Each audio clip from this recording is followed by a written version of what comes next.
Olá, a paz do Senhor Jesus Cristo. Hoje nós vamos continuar no primeiro trimestre de 2023. Aviva a tua obra, ó Senhor. O chamado das Escrituras aos quebrantamentos e ao poder de Deus. Hoje nós vamos estudar a lição de número 3, que tem por título O Avivamento no Ministério de Pedro. Quem fala com você hoje é seu amigo e irmão Jael Cândido e nós vamos continuar aprendendo esta linda lição do avivamento na vida de Pedro. O textuário diz assim: Pedro, porém, pondo-se em pé com os 11, levantou a voz e disse-lhe: Varões judeus e todos os que habitais em Jerusalém, seja-vos isso notório e escutai as minhas palavras. Atos capítulo número 2, versículo 14. A verdade prática diz: a vida de um crente pode ser comparado entre o antes e o depois de um avivamento. Esta lição ela é maravilhosa, que muitos acham que o batismo no Espírito Santo é apenas um evento natural, mas há uma diferença quando o crente não é batizado e depois que ele recebe o batismo no Espírito Santo. Isso nós vamos poder observar hoje através da vida de Pedro nos dias de sua vida. Amém? A leitura bíblica em classe está no livro de Atos dos Apóstolos, capítulo 2, versículo 14 ao versículo 24, apenas 10 versículos, amém? É bom que você leia ele e para você entender qual o texto, mas nós vamos aqui ler rapidão para podermos ter por base um texto para poder expor esta lição de hoje. 14 diz assim: Pedro, porém, pondo-se em pé com os 11, levantou a voz e disse-lhes: Varões judeus e todos os que habitai em Jerusalém, seja-vos notório e escutai as minhas palavras. Estes homens não estão embriagados como vós pensais, sendo esta a terceira hora do dia, mas isto é o que foi dito pelo profeta Joel. E nos últimos dias acontecerá, diz Deus, que do meu espírito derramarei sobre toda a carne, e os vossos filhos e as vossas filhas profetizarão, os vossos jovens terão visões, e os vossos velhos sonharão sonhos, e também do meu espírito derramarei sobre os meus servos e as minhas servas naqueles dias, e profetizarão. E farei aparecer prodígios em cima no céu, e sinais embaixo na terra, sangue, fogo e vapor de fumaça. O sol se converterá em trevas e a lua em sangue, antes de chegar o grande e glorioso dia do Senhor. E acontecerá que todo aquele que invocar o nome do Senhor será salvo. Varões israelitas, escutai estas palavras: a Jesus Nazareno, varão aprovado por Deus entre vós, com maravilhas, prodígios e sinais, que Deus por ele fez no meio de vós, como vós mesmo bem sabeis. E este que vos foi entregue pelo determinado conselho e paciência e presciência de Deus, tomando vós e o crucificaste e mataste pelas mãos de injusto, ao qual Deus ressuscitou, soltas as suas ânsias da morte, pois não era possível que fosse retido por ela. Amém? Bem, daqui eu quero fazer um resumo rápido da vida de Pedro antes e depois da promessa que o Senhor fez na vida de Pedro. A introdução da lição diz assim: nesta lição, veremos o protagonismo do apóstolo Pedro, um dos quais destacado discípulo de Cristo, de Jesus Cristo, em dois momentos de sua vida. Primeiro, antes de ser batizado no Espírito Santo, apresentava-se como um homem impulsivo, voluntarioso e espiritualmente débil. Segundo, depois do Pentecostes, foi transformado em um homem cheio de unção e revestido de poder do alto. Temos precioso ensinamento para extrair dessa lição ou dessa experiência na vida do apóstolo Pedro. Veja que nós vamos aqui ver o antes e o depois da vida de Pedro. Quem era Pedro antes de ser cheio do Pentecoste?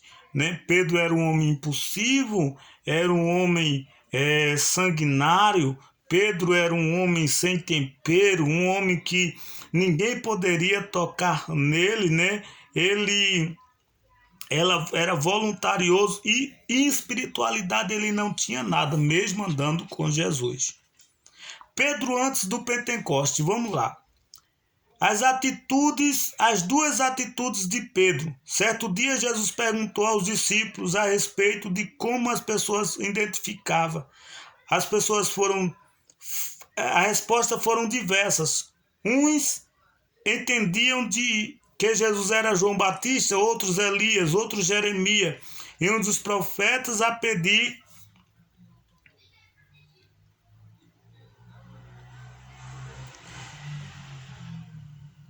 A partir desta resposta, Jesus indagou-lhes a respeito da opinião deles acerca de sua identidade. Tomando a palavra, Pedro respondeu: Tu és o Cristo, filho de Deus. E Jesus respondendo disse-lhe: Bem-aventurado és tu, Simão Bar-Jonas, porque não foi carne nem sangue que te revelou, mas o Pai que está nos céus. Veja aqui que Pedro, por momentos, Pedro era crente, Pedro era espiritual, uma parte. Que quando falaram a respeito de Jesus, Jesus perguntou quem era eles, alguns disseram, não, tu és João, tu és Elias, tu és tal, e Pedro disse, tu és Jesus, o Filho de Deus. Bem, a resposta foi correta. Mas depois, algumas horas, alguns dias depois, Jesus disse que iria ser entregue à morte, que alguém viria ali pegar Jesus, Jesus ia sofrer, e Pedro se levanta e diz assim, eu vou contigo até a morte. Na linguagem correta, ninguém te toca. Então Pedro ali já não mostra ser espiritual, até que Jesus diz, para trás de mim, Satanás. E então o segundo tópico fala das vezes também que Pedro nega Jesus. Antes eu vou dar uma paradinha aqui e vou te explicar uma coisa. Quando Pedro disse isso, que Jesus era o Filho de Deus, em seguida Pedro disse que que ia seguir Jesus até a morte, onde Jesus disse que Pedro iria negar ele, e assim vai. E quando o sumo sacerdote manda pegar Jesus para prender, Pedro tira a espada de sua bainha, corta a orelha de um homem chamado Malco, que estava estudando para ser sacerdote. E isto mostra a espiritualidade ou a vida, o jeito que Pedro era. Mesmo seguindo Jesus, mesmo no ensinamento de Cristo. Após, quando Jesus é preso e é interrogado, Pedro nega Jesus cerca de 3 vezes antes que o galo cantasse. E Pedro nega para alguns, entre servos. Eu sei que Pedro nega tudo em público ali, dizendo, e até praguejou Jesus, dizendo que não o conhecia. Esse era o Pedro antes de ser batizado pelo Espírito Santo. Essa era a vida de Pedro antes de ser revestido de poder. Um Pedro que não largava a espada. Um Pedro que não tinha uma visão espiritual. E um Pedro que negava Jesus. Então, esse era o Pedro. Mas no segundo tópico, nós vamos ver agora o Pedro após o Pentecoste. Então, Pedro foi batizado no Espírito Santo. Era o mesmo homem. Era a mesma carne. Era a mesma pessoa. Agora, Pedro, revestido de poder, ele foi também. Pedro foi também insultado. Quando eles estão ali falando em língua e mistério ali, revestido de poder, alguém diz, olha, eles estão embriagados, eles tomaram mosto. A palavra seria uma palavra de insulto, porque mosto era o resto que tinha a parte mais ruim do vinho.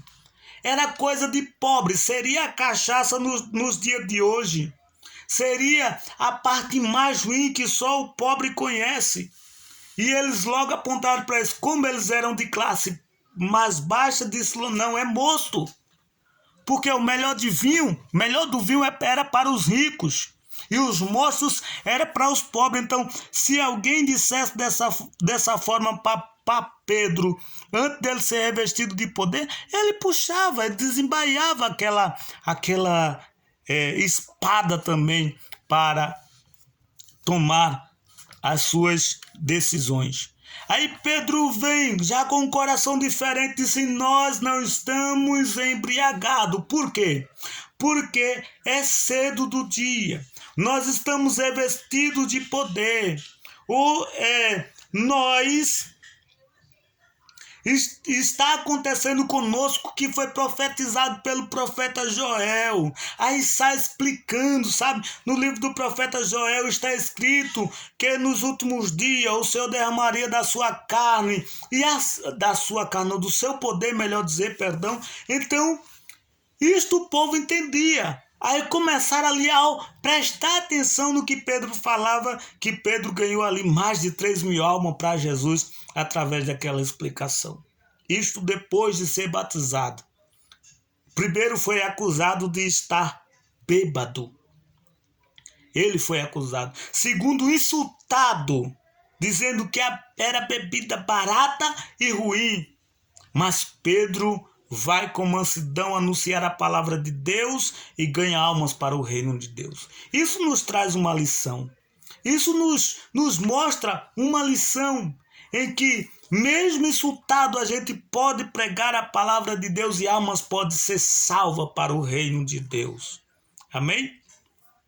Então Pedro, depois que recebeu o batismo no Espírito Santo, Pedro começou a parecer com Jesus.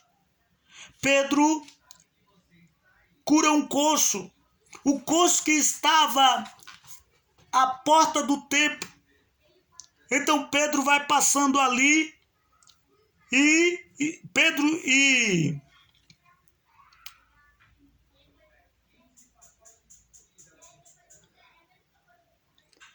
vamos ler aqui. Juntamente com João, Pedro chegou à porta formosa de Jerusalém. Então Pedro chega com João. Na porta tem um preso, um coxo, e de repente pede esmola. Então Pedro olha para ele e diz, olha, não tenho prata nem ouro, mas o que eu tenho te dou. Levanta-te e anda. E quando entra no templo, alguém olha e diz, foi ele. Foi ele que a curou. E Pedro disse, não foi nós, foi Jesus quem crucificaste. E assim foi. Pedro também, ele é avivado em outras ocasiões. Veja, o avivamento do Espírito Santo na vida de Pedro foi notório em outras ocasiões. Quase 5.000 pessoas aceitaram a Cristo como Salvador com mensagem do apóstolo. Está em Atos capítulo 4, versículo 1 a 4. Esse fato teve repercussões junto ao Sinédrio, o tribunal religioso dos judeus. Os apóstolos foram interrogado, melhor dizer, pelo sumo sacerdote sobre com autoridades eles faziam milagre. Quando responderam com ousadia que era em nome do Senhor Jesus, a quem os judeus crucificaram injustamente. Era interessante que Pedro era indouto, Pedro não sabia ler, Pedro não lia as leis, Pedro não sabia, mas o Espírito Santo deu a Pedro a virtude dele, dando a ele a sabedoria das Escrituras, a sabedoria para pregar o seu ministério, o seu mistério, a sua graça, a salvação e ganhar almas para o reino de Deus. Então, depois do batismo, você pode receber algo mais do que você até pensa que pode receber. É só crer, e perceber que Deus ele pode nos ajudar. Agora, a igreja de hoje e o avivamento do Pentecoste. A igreja atual e o Pentecoste. O Senhor Jesus preveu que antes da sua volta haveria uma grande falta de fé. Daí, a reveladora pergunta: quando, porém, vier o Filho do Homem, porventura achará fé na terra? Deixa eu te falar uma coisa. Isso foi uma pergunta que Jesus fez. Será que vai ter fé? Então Jesus falou de algumas coisas. Num tempo como esse, a necessidade de um grande avivamento é imensa. Segundo a Bíblia, só pode haver um tempo de avivamento nos dias presentes, se os crentes buscarem o derramamento do Espírito Santo no dia de Pentecostes. Ou seja, a pergunta que é, segundo a pergunta que Jesus fez: será que quando o Filho do Homem vier achará fé na terra? O que eu devo me perguntar é: será que eu tenho fé? Eu tenho fé para receber Jesus hoje, se ele vier em sua glória? Essa é a pergunta. E como é que eu faço para vivenciar um avivamento? Aí o escritor nos diz que buscando o derramamento do Espírito Santo do dia do Pentecostes é necessário orar, é necessário cantar, é necessário ler a palavra. Tempos de multiplicação da iniquidade. Jesus alertou aos discípulos para as principais características dos fins dos tempos. Será uma época marcada pela multiplicação da iniquidade e do esfriamento do amor. Entretanto, o Senhor Jesus também prevê um sinal altamente positivo a respeito da pregação do evangelho por todo o mundo. Nesse sentido, para pregar o evangelho nesse tempo trabalhoso, como o apóstolo Paulo escreveu a Timóteo, a igreja deve estar avivada da mesma maneira que o apóstolo Pedro estava quando desempenhou seu ministério. Ou seja, o pecado vai se multiplicar? Sim, vai. Mas a igreja tem que permanecer avivada. O amor vai se esfriar? Vai. Mas isso não quer dizer que o amor que eu sinto por Cristo vai esfriar. De maneira nenhuma. Então eu tenho que poder perseverar. Eu tenho que examinar. A palavra de Deus diz, o apóstolo Paulo disse assim: tem cuidado de ti mesmo, tem cuidado do teu segmento, da tua doutrina. Então, para que o amor, para que o Pentecoste não se enfrie em mim, eu tenho que cuidar de mim mesmo. A igreja será arrebatada. A parábola das 10 virgens, mais especialmente as 5 prudentes, traz a imagem de uma igreja santa, sagrada a Deus, ungida pelo Espírito Santo. É uma virgem preparada para o noivo. É a igreja que subirá na ocasião do arrebatamento, como o apóstolo Pedro, que anelava pela vinda do Senhor de maneira avivada. Estejamos também avivados e preparados para ouvir o toque da trombeta por ocasião do arrebatamento. Acerca das 10 virgens, estavam as 10 tudo em um só compromisso. As 10 iam se encontrar com o noivo, só que 5 delas não levaram azeite consigo.